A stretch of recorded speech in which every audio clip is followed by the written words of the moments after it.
And now, back to you, Frankie. Thank you very much, Benji. Now, the Gentlemates fans have been waiting for this moment, I think, because earlier on the big screen, when we showed their faces, there was so much noise, so much cheering in this audience, and I know they are just getting warmed up. So please, boys, on your feet. Leon, make some noise for Swizzy, Queasy, and Thurstash! Queasy, I have to come to you first. You've had a couple of second places at Global Championships. How do you make it #1 this time? That's the goal. I mean, second twice, and if I have these fans and the atmosphere, should make it. And Swizzy, for you, hang on a second. What's this? What's this that you went to shake my hand? What's this? Oh, okay, right. Show me how it's done. It's hard with a microphone, but I'm managing. Swizzy, it seems like you've already got a good friendship with the Gentlemates. Yeah. And what would you like to say to them as they chant your name? I didn't hear. Have you any words for the Gentlemates? Gentle.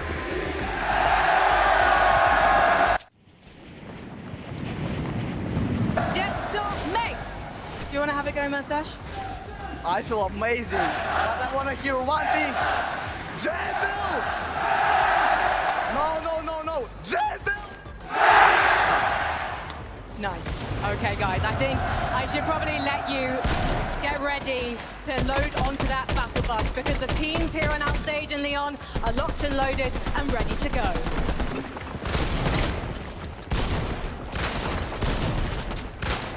Guys, I have one word. Chill. Okay, the way this audience is going crazy for these players, it's got me so excited. Seeing them now take their seats, interact, getting their thoughts, we're getting close to kicking off the competition.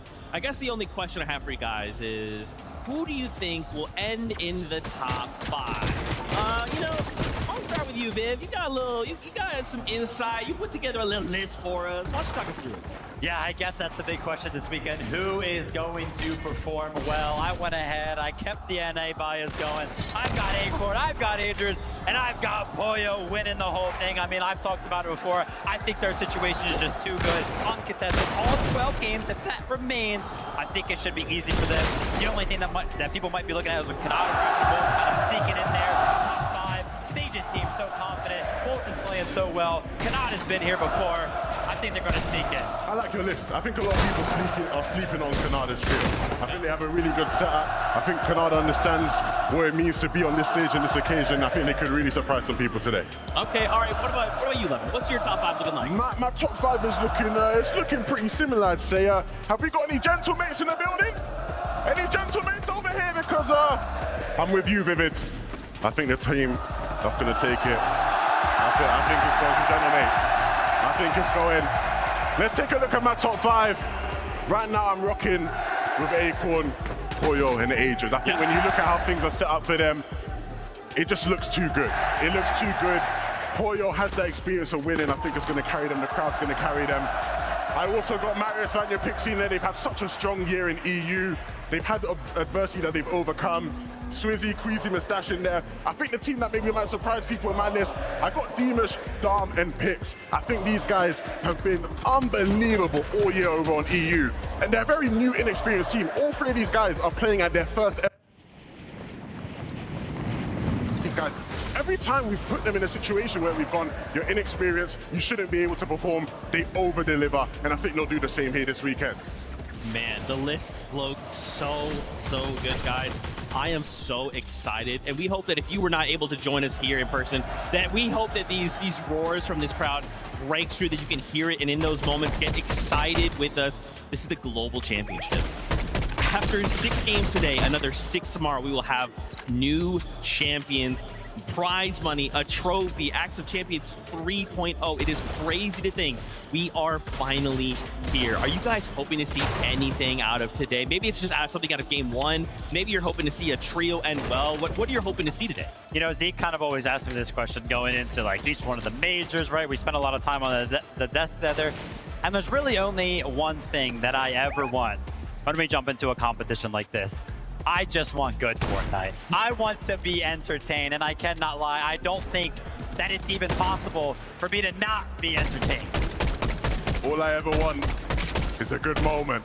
That's all I ever want. I think we're going to see plenty of them across the next 12 games, but today I think we're going to see people really make their mark on this lobby. Who's going to come out there and get that first win, man? I mean, that's always the most exciting part. You know, get the jitters out, get that first win out of the way, and then we start rolling. Yeah, dude, again, it's like, you know, obviously there is definitely some players who have experience on LAN, but this crowd just changed everything, and especially, you got to think you have to come in so locked in.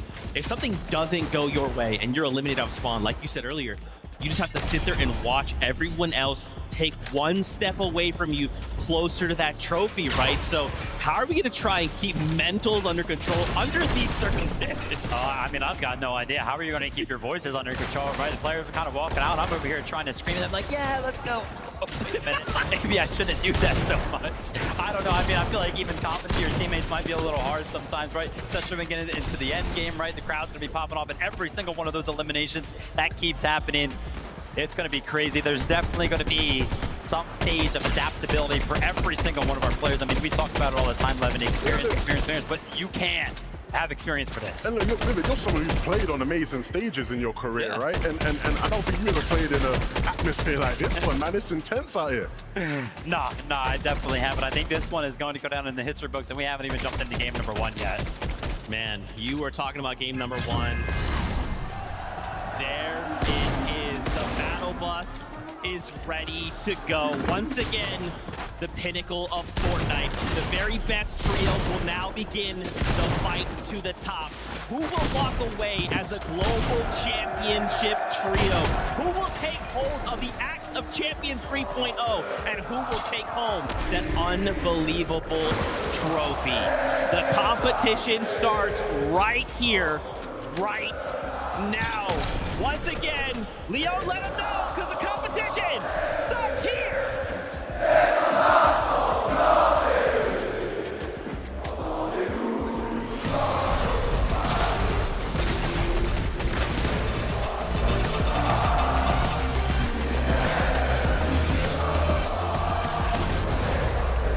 The time has come. The Fortnite Global Championship, Taco, all year long, 33 teams from around the world have been battling from major to major to major just to get the opportunity here. If it's not for the money, if it's not for the fame, it's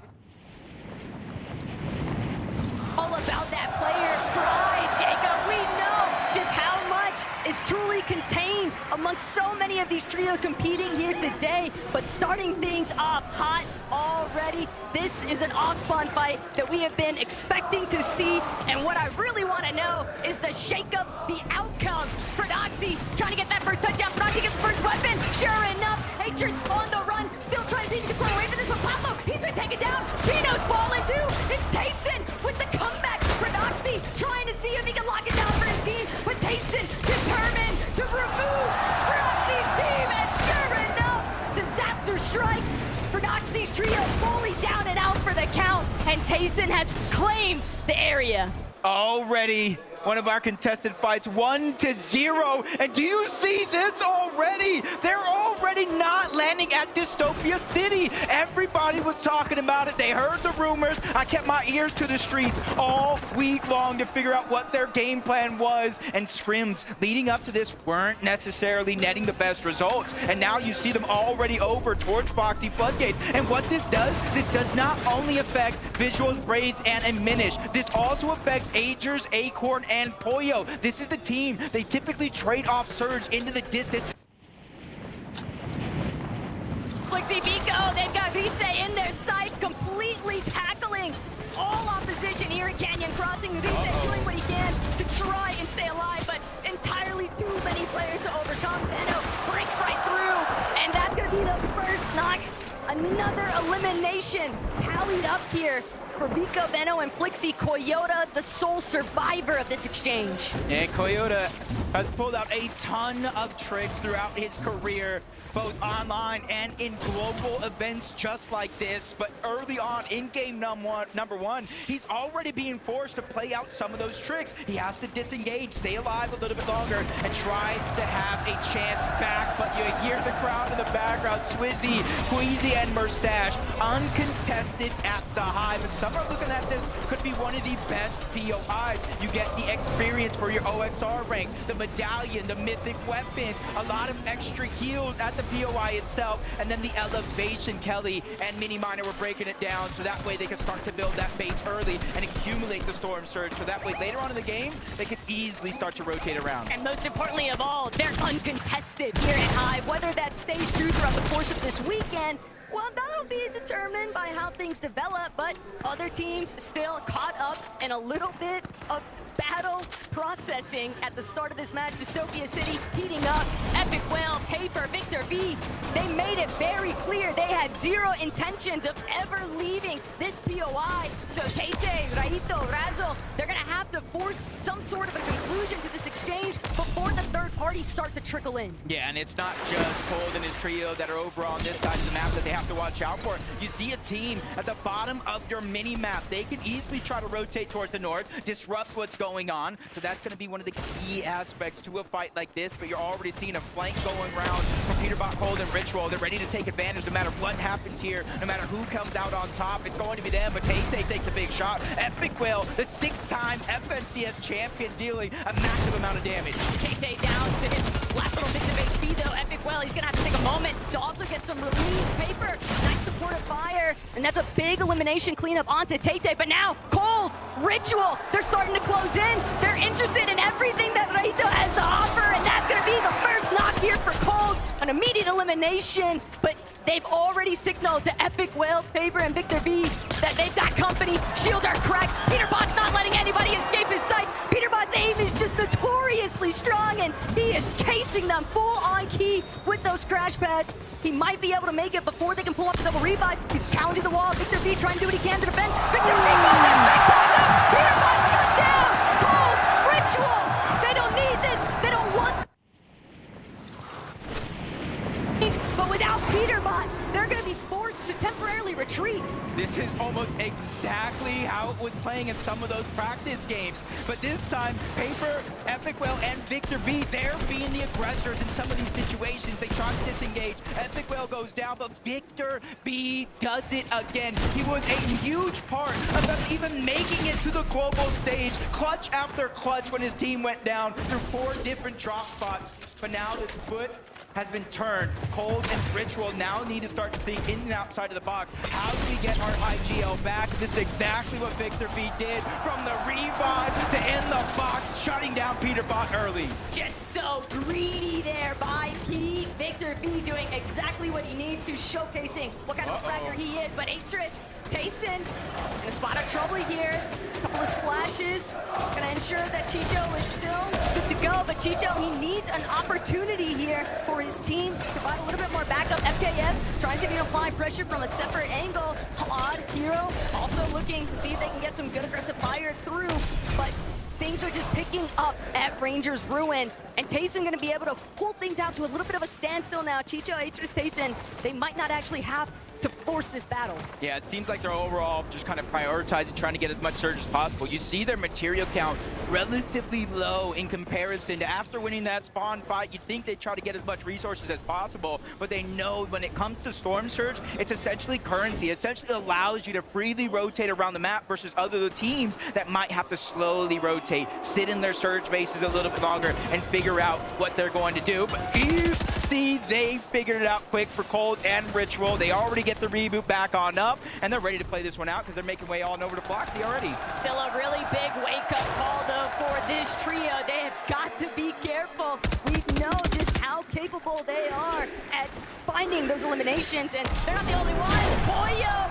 chasing down Razzle, Agers, and Acorn right behind them. These guys just staying so tight-knit and rolling through this map. They're fairly looted up at this point too, Jacob. It just looks like Surge is all theirs to control. Yeah, and you can kind of see the crash pads, no audio. Rav didn't even hear or see it coming.